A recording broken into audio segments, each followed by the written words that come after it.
Find the 100th and nth term for each of the following sequences. Each one of these is a sequence.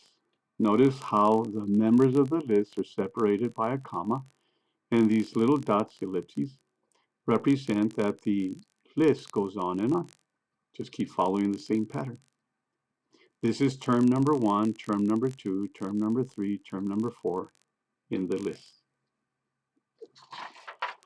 We're only going to be working with two types of sequences, the arithmetic sequence and the geometric sequence for these problems. If the sequence is an arithmetic sequence, this is a formula we use. If it's a geometric sequence, we use this formula. A sub n represents the nth term. A sub 1 is the first term. D is the arithmetic difference. For the geometric sequence, a sub n is the nth term, a sub 1 is the first term, r is the geometric ratio. The first step is to determine which type of sequence we have. Do we have an arithmetic or a geometric? Because that would determine which formula we should be using.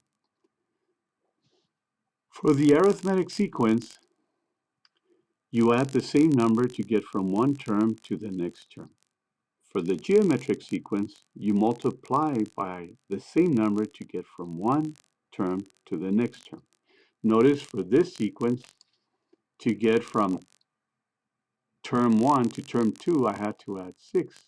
To get from term 2 to term 3, I had to add 6, and the same all the way. I had to add the same number to get the next term.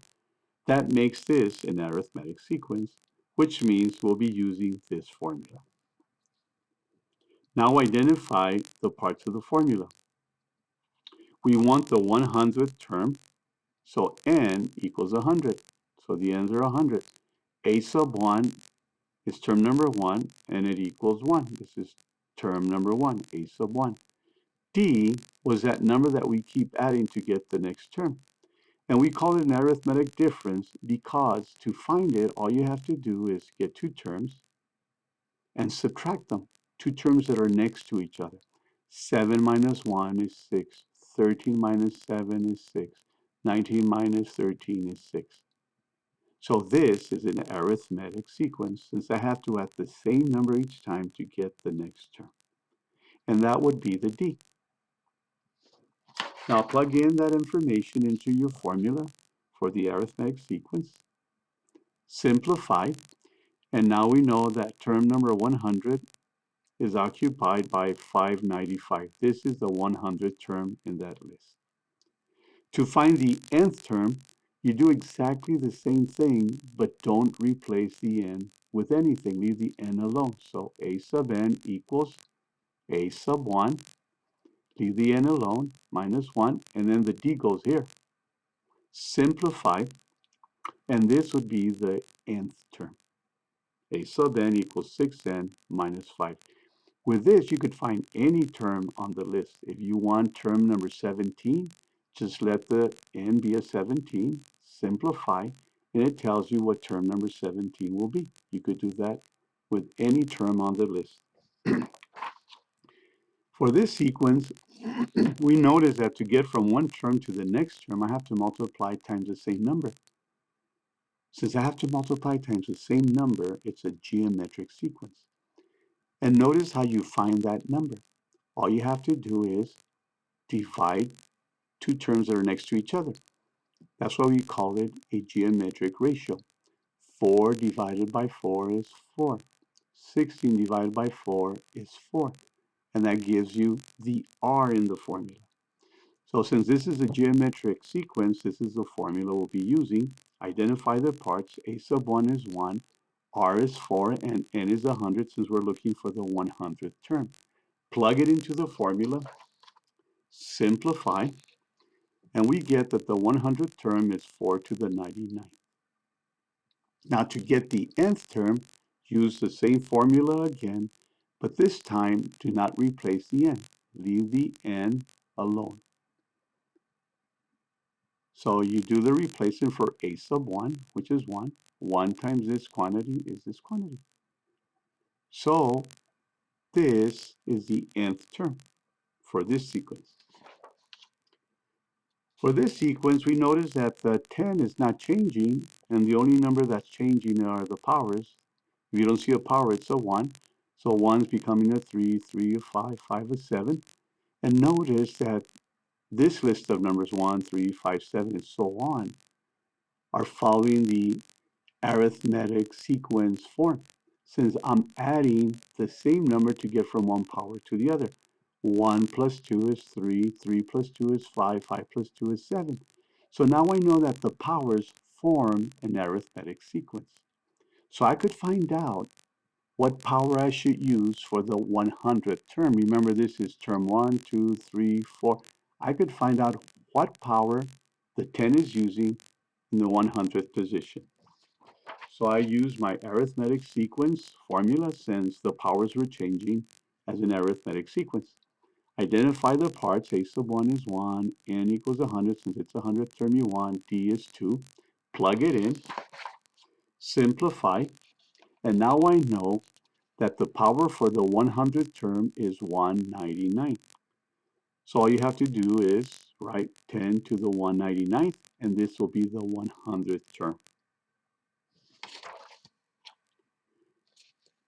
To find the nth term, I can't just include the powers, I have to include the whole term and determine what that sequence of numbers is, arithmetic or geometric. I notice that to get from 10 to 10 to the third, and 10 to the third to 10 to the fifth, and from 10 to the fifth to 10 to the seventh, I have to keep multiplying times 10 to the second. Since I'm multiplying times the same number, this makes this sequence a geometric sequence. So now I know this is the formula I should be using. Replace, make the replacements. A sub 1 equals 10, so it's going to go here, the 10. R is 10 to the second, so 10 to the second is going to go there. Simplify. So when you simplify, this is what it looks. 2 times n, 2 times negative 1. That gives you this. Notice 10 to the first is here. This blended to give us this. Keep simplifying. And finally, you get the nth term, which is this. A sub n equals 10 to the 2n minus 1. And the 2n minus 1 should be in parentheses.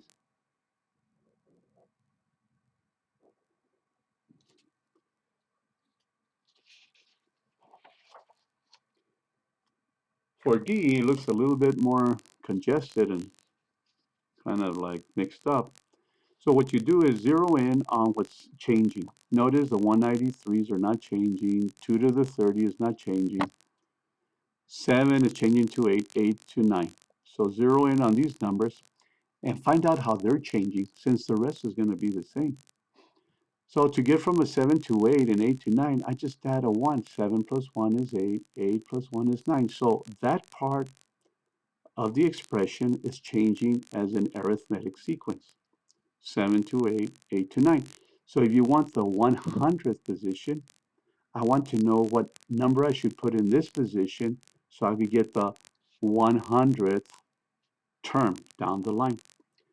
So a sub 1 is 7. That's the first term where we're getting the 7. We want the 100th position, the 100th term. And then the difference in the arithmetic sequence that's formed from 7, 8, and 9 is 1, since 7 plus 1 is 8, 8 plus 1 is 9.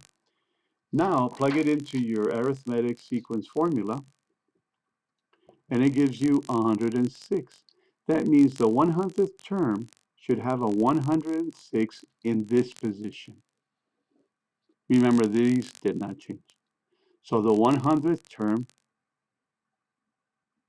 for the original sequence, that means the one that has all the numbers, not just this part, is this. This is the 100th term for that sequence. How about the nth term? Well, the nth term, I have to look at this whole term all by itself, not just part of it, and see how it's changing. Am I adding the same number to get from one term to the other? Or am I multiplying by the same number to get from one term to the other?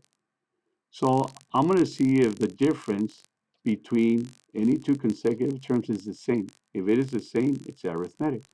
If that doesn't work, then I'm going to see, well, the ratio between any two terms that are next to each other, if it's the same number each time, then it's geometric.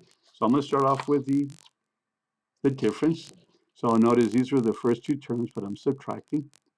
I'm stacking them up. And notice when I do the subtraction, these cancel. This is 8 minus 7 is 1. There's a 1 here. And then these stay the same. So this is what we get in that subtraction. Now take the next two terms, term number 2 and number 3. Subtract them. These cancel. 9 minus 8 is 1. And we are left with this. So each time I subtracted terms that were next to each other, I get the same difference. That makes this sequence an arithmetic sequence. So now I know I should use this formula. Now plug in the numbers. So a sub 1 is all of this. It's going to go right here. D is going to go right here. Simplify. So here's a sub 1. Here is the D. Simplify, simplify, simplify. Right here, remember it's this times this times this. We distribute here to get this. Now notice these have 30s, all have 2 to the 30, so I'm going to factor them out. Simplify right here, 7 minus 1 is 6. Here's the n. 2 to the 30 is out here. This guy just dropped all the way down. So finally, after simplifying, this would be the nth term for that sequence.